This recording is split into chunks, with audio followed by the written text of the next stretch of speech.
My biggest fear being a young person who stutters was that this thing, this way that I spoke,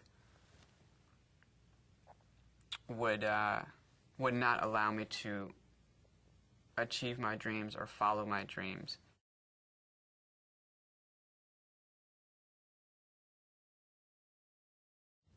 Being a person who stutters, being a kid who stutters, equals not cool.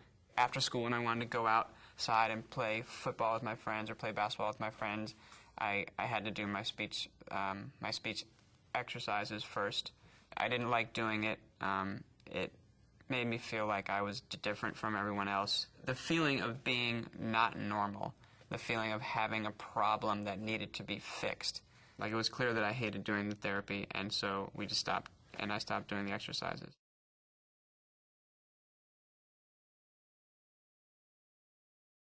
I think I dealt with it by staying, by staying more in myself.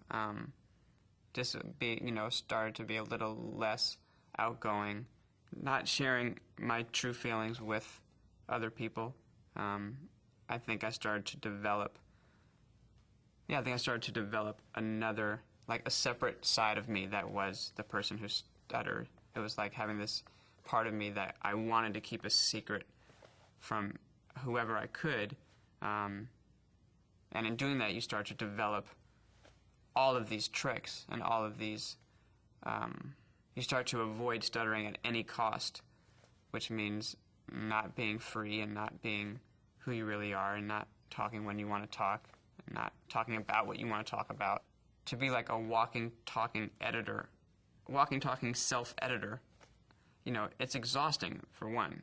You're never, ever just having a conversation. And most of your focus is on editing. It's not even on talking. So I'm having a conversation with you, and I'm not fully participating in the conversation. Therefore, I'm not fully participating in the world. I was frustrated, but I also felt like I figured it out. I tricked everybody. And I was proud of that aspect of it. My parents and most of my friends at that age probably didn't think that I stuttered anymore because I didn't really stutter around them.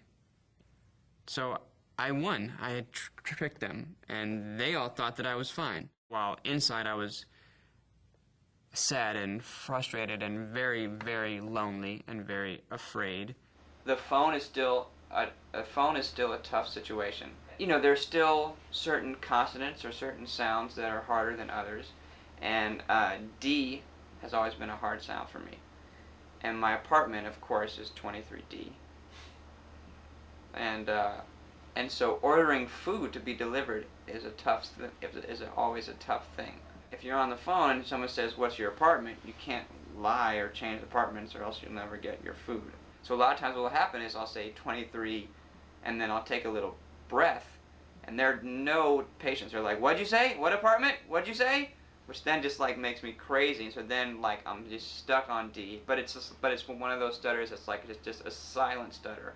So to them, they just don't think I'm talking when I'm actually like in my apartment trying to push the D out. You know what I mean? And it's ridiculous. And then I'll finally say D, and they'll be like, "What, P?" And I'm like, "No, my God, D. Why can't I be 23A? Isn't there an A unit somewhere?"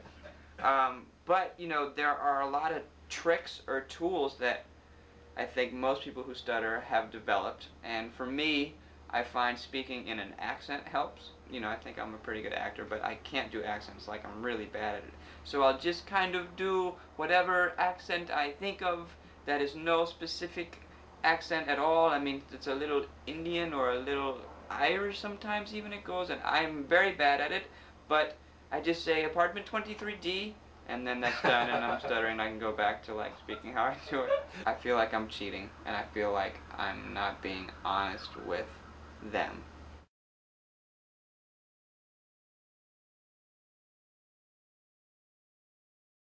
I guess from 19 to probably 20, 25 or 26, I was still in that same mode, It was just out of high school now and into the real world, but I was still tricking everybody and happy with that, and that was fine, that was great, and I had a successful career, and Everyone thought I was happy, and that was great. My stuttering hadn't crossed over into performing. When I was performing, I was completely fluent and had control over it, and everything was fine. And I was in the middle of doing a play that I've been doing for a while out there, and got to a line and had a block. And that scared me beyond belief, because it was to me, my whole career was at stake. My whole dream of being an actor, of what I wanted to do since I was a kid, was at stake. Because to me, I couldn't be a professional actor and a person who stutters. And the acting world, the theater community, could not know about this. So the following day, all day, the show's at 8 o'clock, so all day, just absolute terror and sweating and panic attacks and thinking about that line and obsessing about it and not talking to anyone about it. At the end of the show, the line came, blocked again, couldn't get it out. And after the show, I'm in the dressing room, waiting for the stage manager to come and fire me. I was like, this can't go on, I need to do something. So I had made a friend out there, and I said, I need to talk to you about something. I know we don't know each other that well, but I need to talk to you. He was like, sure. So I just kind of told him my whole history of stuttering, and that I do stutter, and having this problem. I don't expect you to understand it, but I just needed to get it out. I mean, the first thing I did was I interviewed my parents and my friends about my stutter. And that was just a trip, and that was fascinating, because, it was like, to hear everyone's take on it was just very enlightening, and very surprising, because, again, most people who are like my closest friends could have cared less. And it was like, I was obsessed with it, and they were just like, yeah, yeah, I know you stutter, and it's not really a big deal. I don't really think about it very much. Really? Haven't you been dying to talk about this with me for 10 years? They had no idea how I felt. They had no idea the amount of work that it takes for me to speak. And they had no idea that as I'm having a conversation with them, the millions of things that are going on in my mind, of the choices of words and sounds